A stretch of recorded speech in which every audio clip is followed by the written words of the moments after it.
Well, hi, good morning. Thank you so much for joining me and my other cat Wally. Usually it's Bert who's in here, but this is Wally today. As I continue working on this radio, so I made some changes to it yesterday, and then when I played it to test it, oh, cat just walked on the keyboard. Okay, we're okay.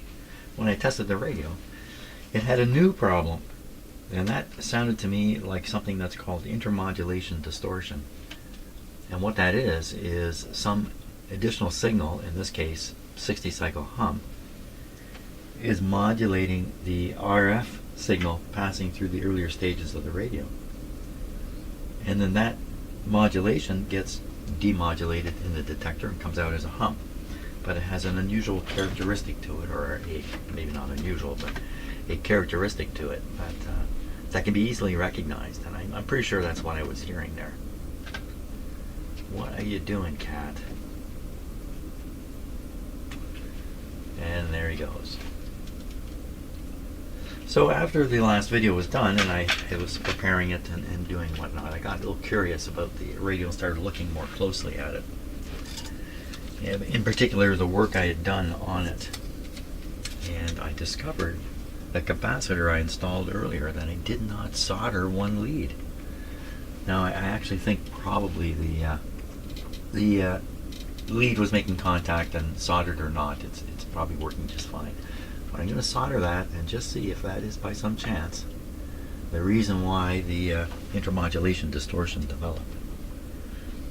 Okay, I paid a little attention to my cat here, and I'm going to go ahead and solder that, and then after that's done, we'll play the radio and see if the distortion is still there. Oh, here comes number 2. You can tell my cats apart because one of them has no white. This is Bert. He has no white on his back. And the other cat, which he's now looking for, has white on his back. So over here. We're over there.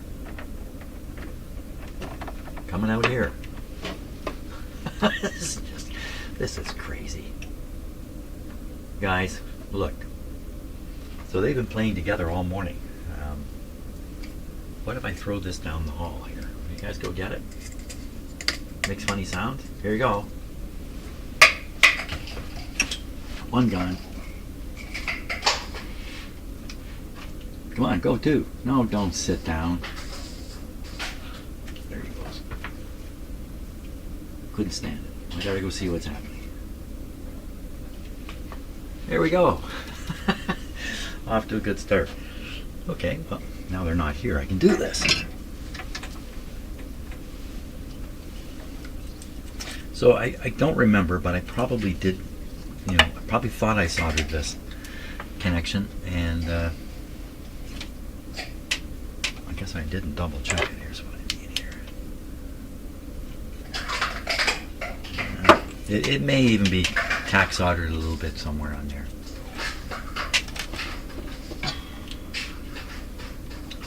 Fun. Wow, listen to them go.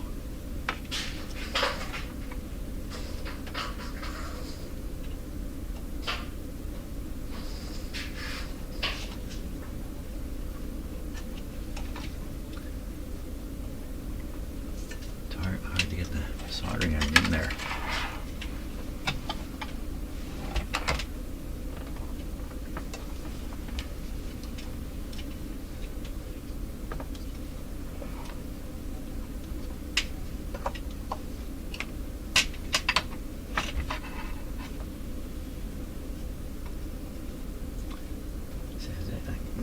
The wire's down near the bottom of the terminal, and I'm working on the top here, and I just don't know that.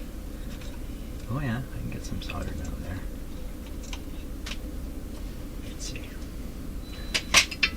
Let's see if that worked. Oh, that's my coffee maker going off. Okay, that's soldered in. I did do the other terminal, didn't I? Yeah. They're coming back in with that. Don't come in here. Cats, stay out. Okay. We'll play the radio now. We'll probably hear the intermodulation distortion again. I doubt very much that fixed it. What could have happened here? Wow. Other than just, you know, a real bold mistake on my part and soldering things wrong, or I don't know. I don't know. Why would it suddenly start producing this distortion? Okay, maybe it's gone. Let's not worry about it. We have to. There we go.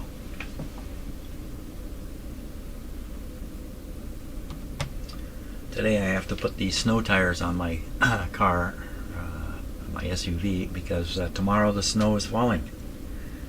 Maybe 10 centimeters of snow here tomorrow, which is not a lot of, you know, that's not a lot of snow.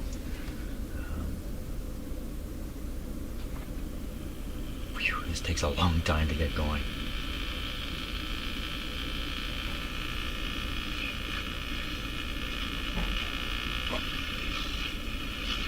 No, it's still there.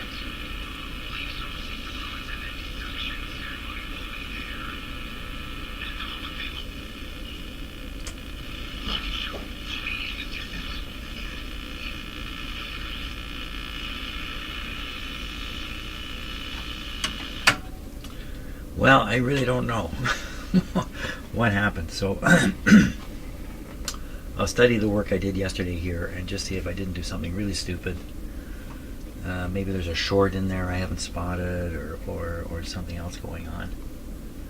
I don't think so, but okay, that's what I'm going to do. Okay. Okay, so I examined everything very carefully. I've got my thing on here looking at everything, and I could find nothing out of the sorts. I resoldered some of the connections, but they looked okay anyway. The only thing of interest I could find, that I don't know if it's even means anything, but one of the resistors I put in, it goes from one terminal here to another terminal here, and it was laying up against this terminal. So capacitive effect from this terminal, I don't even know what the terminal was doing, so I just pushed the resistor away a little bit so it wouldn't be right in contact. And there's some kind of capacitive effect that was happening there, that hopefully that would end it. Let's try again, but I'm really not hopeful at all about this. Here we go. See what happens. The other thing is the speaker is not bolted into the radio. Could that cause this problem? I can't see it. I've got a clip lead rounding the frame back. A bad tube. Could be a tube has developed a problem.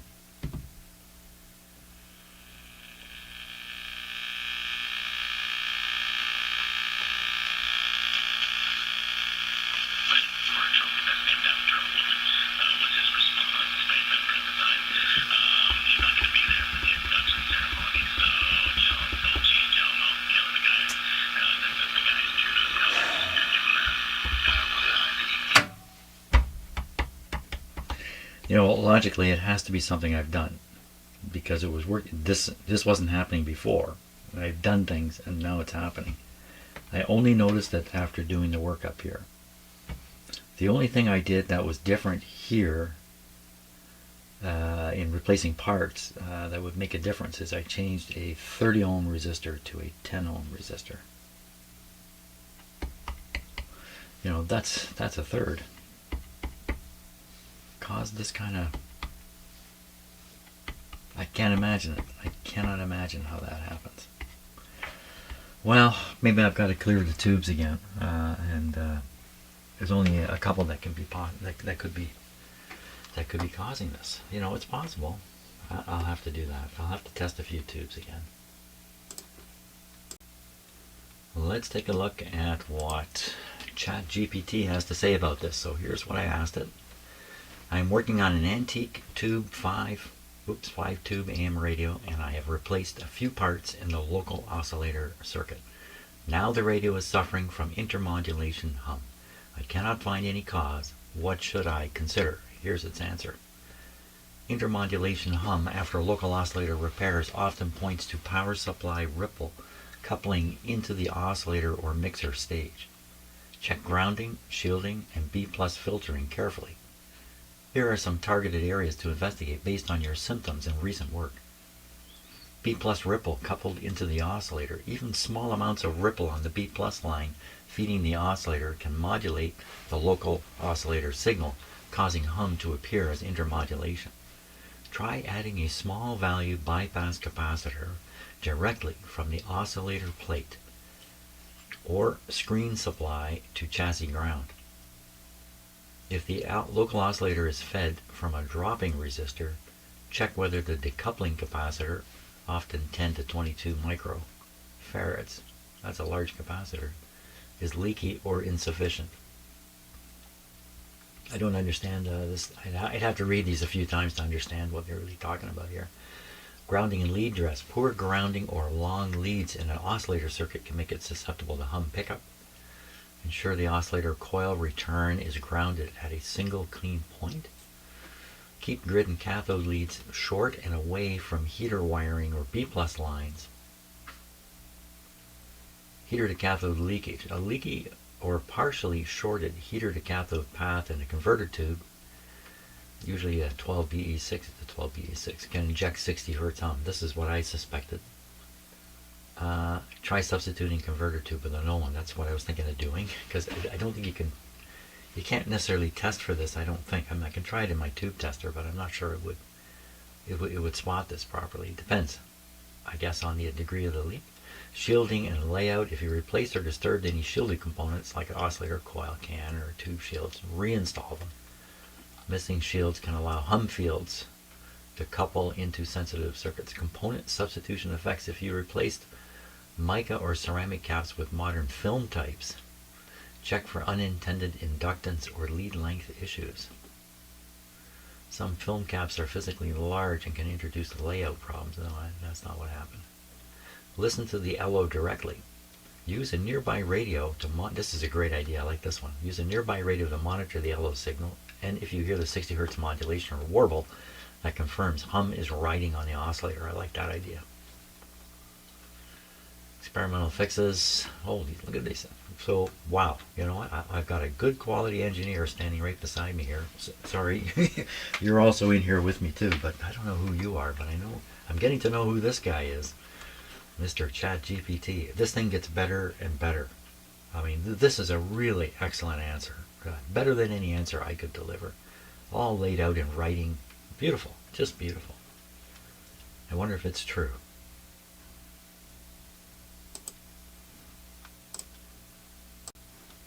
Okay, let's go with the idea that we need to know if this hum is in the local oscillator or not, and we can find out by listening to the local oscillator signal to see if it's modulated with the hum.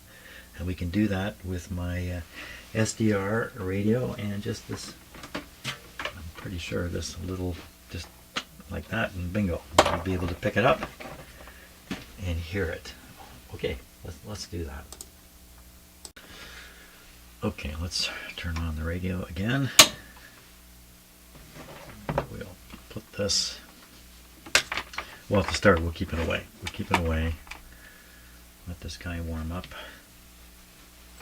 And we'll flip over to the SDR. Here it is, waiting. And find out what's happening. I looked very carefully for bits and pieces of wire that it might have dropped into the radio. Okay, it's got the warble for sure. Doesn't seem to affect that at all. Ooh! Look at the SDR here. Okay, what exactly is going on here? So this will be the local oscillator here, and then this is a multiple of it. See, it's a 1 million plus a little bit, 2 million plus a little bit more. So this is what we want to listen to. So I'm going to turn down the radio here.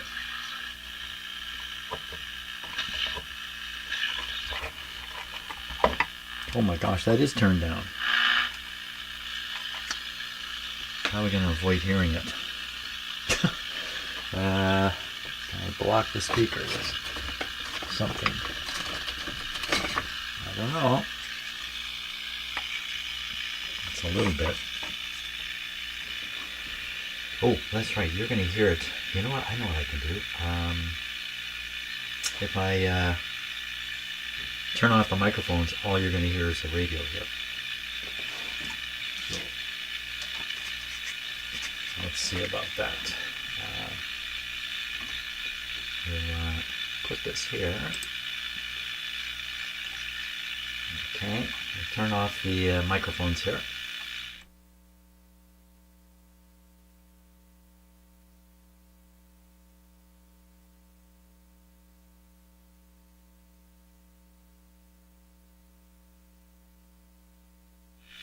Well, that's about all we need for that test. Okay, no question. I'm going to turn the radio off here because another radio I can't turn the volume down on. No. Oh, let me flip screens here. Whoops.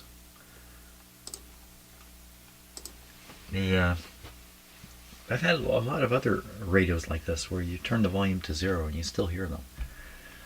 And I thought maybe it was passing right through the detector tube, but I think I did an experiment on a radio or two ago, and I can't remember why. I can't remember the conclusion. Okay, so this guy has developed a hum. It's right in the oscillator circuit. There's one tube that's involved in the local oscillator, and that's the first tube in the radio, the 12BE6. So I'm gonna test it and see if I can detect a short, which I don't think I will. And I'm going to replace it with another tube and see if that makes a difference. That's got to be the way to go. I'm pretty sure it's this guy right here. How hot is he? Not very hot.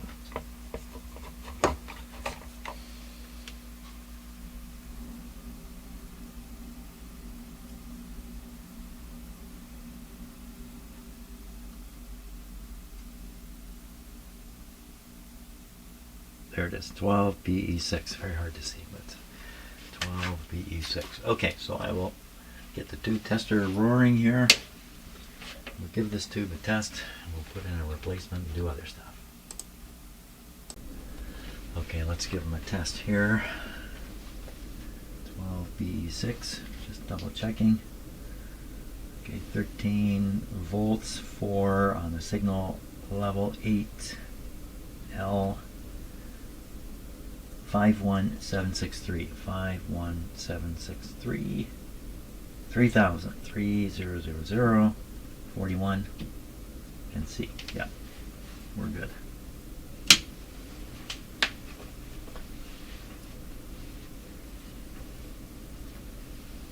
So I suppose it could be a bit of a debate as to whether this machine can detect a short that might cause a hum in the radio. I'd like to think so. But it could be maybe situations where a tube can generate a hum and the tube tester cannot show it to you. Okay, it's warmed up. Now I'm watching this pointer very carefully because now it always rises a little bit on this test on all tubes, and it's the tube tester that's doing it. So I'm watching very, very carefully. And it should go down at this point, yeah.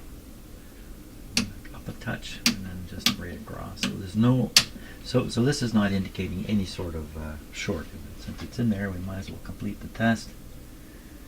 1500, so it's got to go past halfway. It's way over. So this is actually testing is a very good, tube, very good, a good tube. But we're going to try another tube in there anyway. So we're going to have to hunt another one down. Okay, let's try another 12BE6 here. Just make sure it's working. Shorts. No.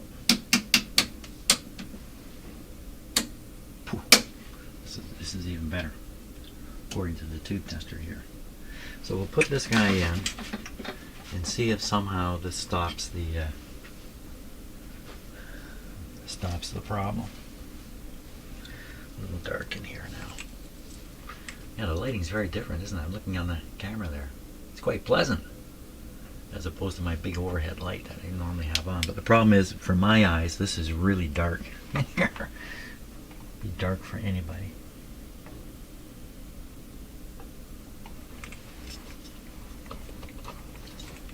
Okay, so I have the replacement tube. This is the original tube. We will operate it again here. Yeah, I really like the image. Work in the dark all the time. Okay, here we go. What do you say this time?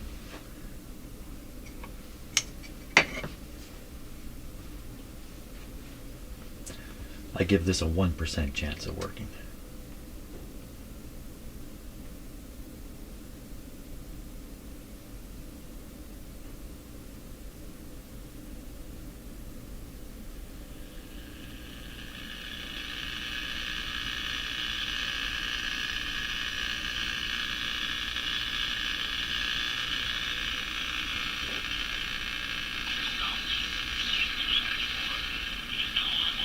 Exactly the same.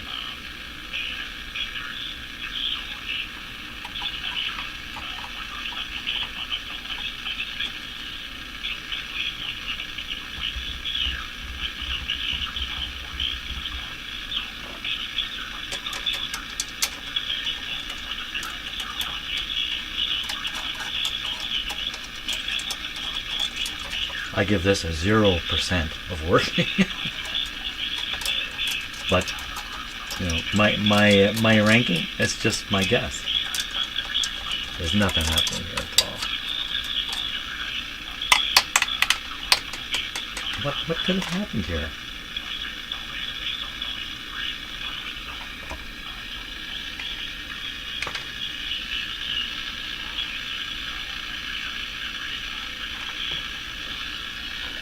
This can't make any difference.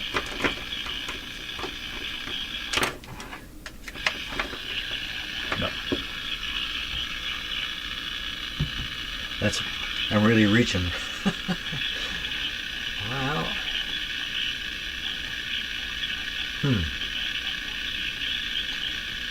Yeah. Okay. I don't know what's happened. I think some more about it. Okay, just to reduce the possibility that this tube, this is this 12BA6 tube, is part of the picture here because of a short. I put it in the tube tester. Let's find out if there's a short in this one. Not according to my tube tester, and we might as well run the test on it. It's there. So just about here. So it's testing fine. I don't think it's a tube that's causing this problem. Yeah.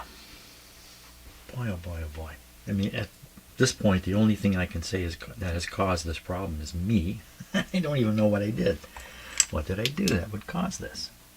Did I not? Was it there all along and I didn't notice it? Did the improvements in the radio's operation make the problem apparent? It wasn't apparent before. I just never noticed it, or was there all along? Yikes. Yeah. I'm stuck. I'm going to read Mr. AI again and see. He had a couple of interesting ideas there. I'm going to check it out. So Mr. AI suggested that the reason you can hear this hum is because there's hum in the B+. So, you know, that would implicate these two capacitors, but I changed these two. What about this resistor here? What if this guy's gone way high or way low or something has happened to it? And I've changed this one also. Would that be somehow implicated? I don't think so.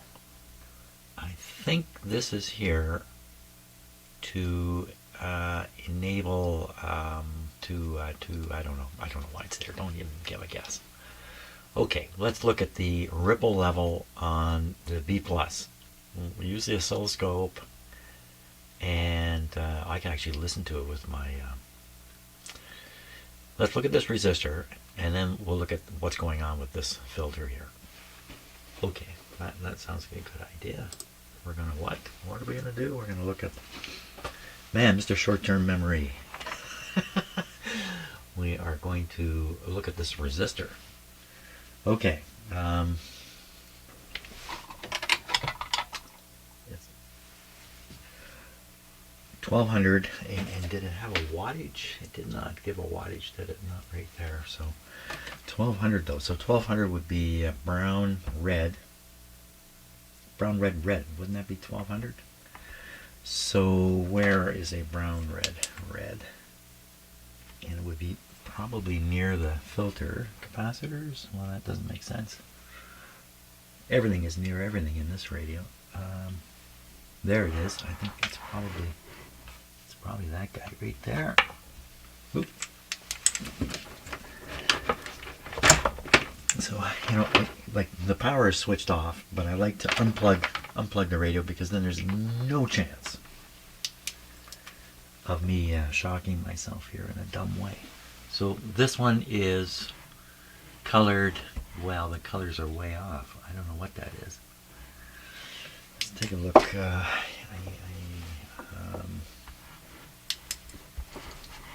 Well, I should read the value of it. That's what I should do. Yeah, let's do that. Read the value. Even though the color coding is impossible to read.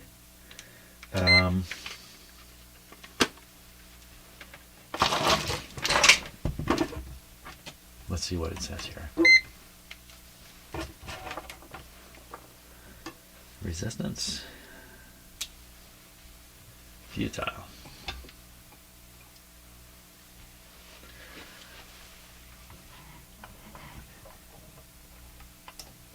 That's one side. That's the other. 1530 instead of 1200.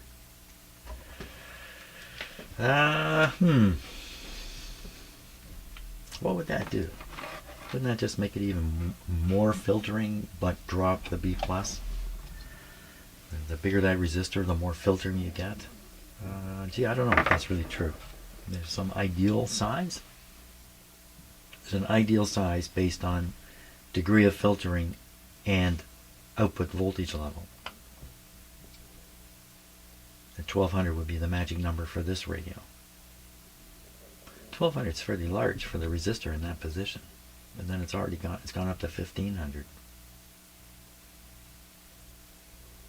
How could that?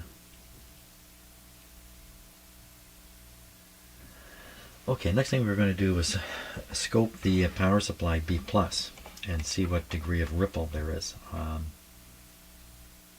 It strikes me there's only two ways into this problem. One is what we're looking at right now, ripple on the B plus supply, and the other one is heater AC voltage, which is all through the radio here running the heaters, is somehow getting onto the circuit in some way. That's why the tube becomes a possible bad actor in this deal. Okay, we'll scope the B plus and see what we see. Okay, so this is not on yet. So I've studied the two filter capacitors, the resistor, and figure out which side is going where. One side is going to the output transformer, and the other side, the better filtered side, is going into the rest of the radio. It's the better filtered side that would lead to the kind of hum we're hearing. That's going to be on this blue wire here from this capacitor. So I'm going to hook up my oscilloscope right to it now before the radio's turned on. Oops. We're on the times. We can be on the times 1 setting here. And right on this blue wire. Okay, so once again, he likes chewing the hooks. Chew the hooks. Okay, we're going to put this on. And we've got channel 2 switched on. Yeah, look at that.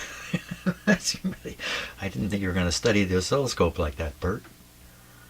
You really like that? Watch this. Look at this. Hey, look. Look. Not over there. Look at that. And it's going to disappear. This will really get him. I'll make it disappear. Eat it. Where'd it go? This one drives him nuts. He wants to get it. Okay, I'm going to make it come back. This is not a good idea, Jim. You're training your cat to crawl all over your equipment. That's not a good idea, buddy. Okay, enough fun with the cat. Back to what we were doing here. So I have the scope hooked up. I turn on the radio. We're going to see a DC voltage and a little ripple on the top. That way, particularly if I get the cat out of here. You have to get out of here. You have to leave. Come here and leave. Yes, come over here. Over here. Come right out here. Come right out here. Out here. Good cat. Good cat. Let me show you what I mean. I bring in the cat crane coming in. Cat craning out. Say goodbye. Out you go.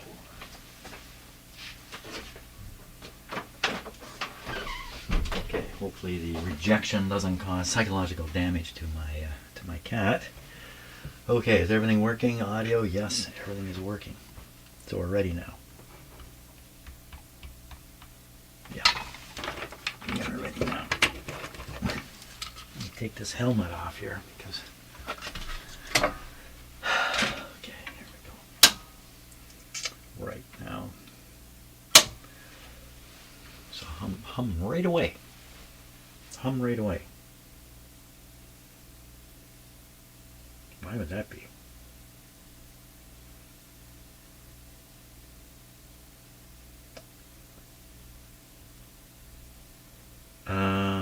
Don't know. Whoa! Oh my gosh, what has happened here? There's just a whopper of a hum there.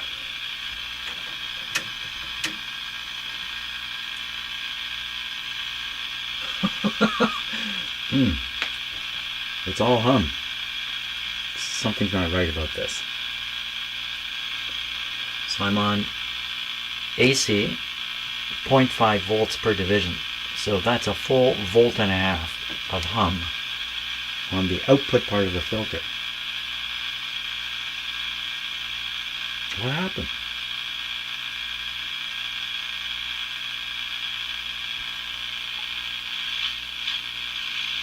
My guess is if we had a big speaker in here, the thing would be just going like crazy.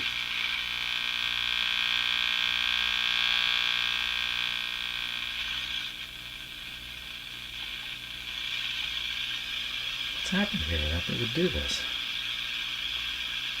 Oh, look at the other filter.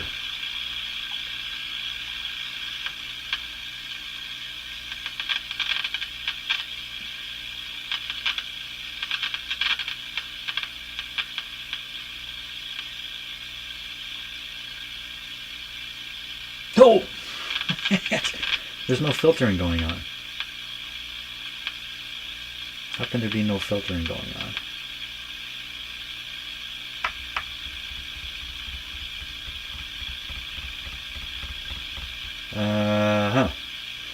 Now, I believe this is a half-wave filter, so the filtering it's got a hard job to do. I think the scratchy sounds is coming from here.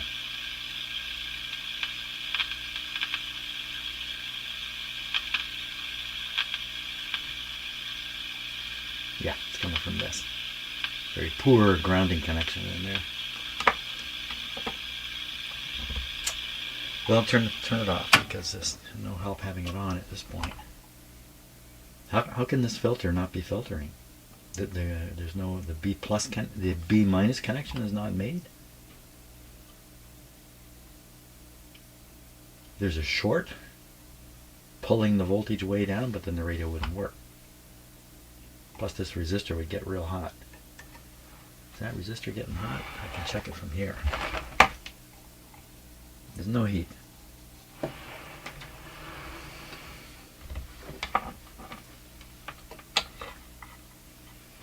Oh, radio, what have you done? It's probably me who's done something. I still don't have the radio bolted in. It is currently in contact with some wires back here. Well, no, previously I made sure it was not in contact. Let's try this again because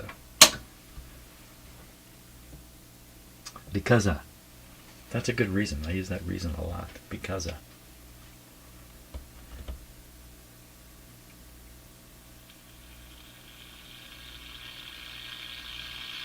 I think it's exactly the same.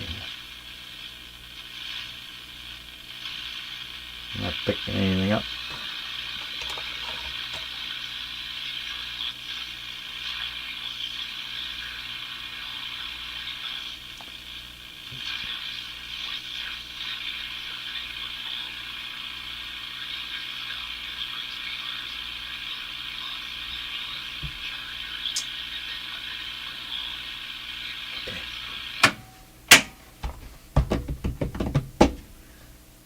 Failure to filter. I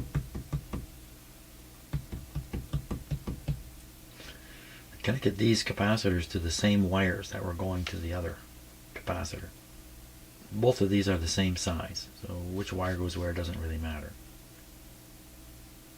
I also used the negative wire, or the B- wire, from the previous capacitor. So I couldn't have got a wiring error introduced into it. And if I did, I think we would find out really quick, because that's a pretty serious mistake in a power supply. It's going to show up real quick one way or another.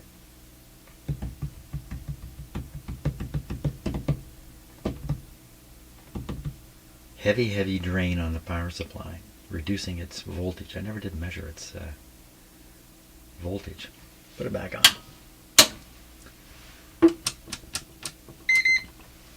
A radio like this should have a B+ voltage of somewhere around 120, 130. Could be a little lower. Can't be much higher. Okay, 600 volt scale, DC.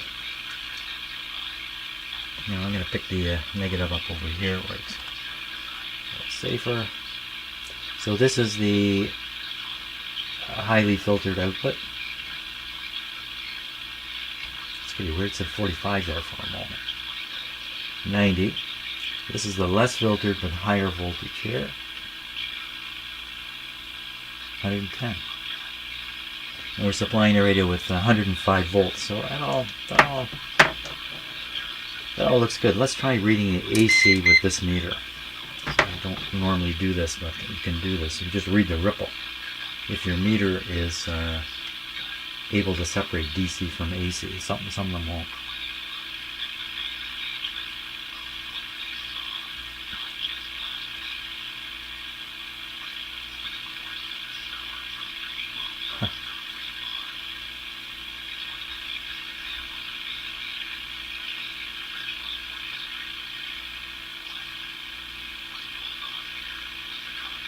So this is the less filtered, 0.6 volts. More filtered, no AC. Didn't I see it on here?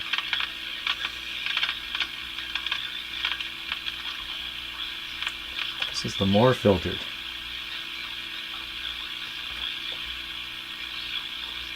And according to this, half a volt per division. This is a volt and a half. This showed nothing. Okay, we'll put this on DC. Crank this way up to 5 volts per division. That's not going to be enough. Okay, we'll go times 10 here. 50 volts per division.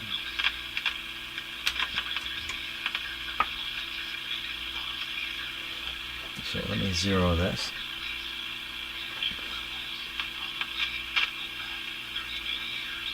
So about 100 volts, just under 100 volts. That's the 90. And this one you may have trouble seeing it. I can certainly see a ripple along here. But on the first one, it's really, you can't see a ripple. So when you flip it to AC, make it more sensitive. Now you can start to see it. But it's a tiny percentage. Careful there, man. It's a tiny percentage of the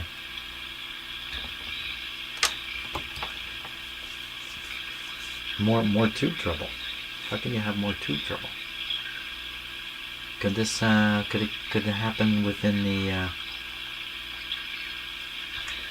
detector tube? I suppose.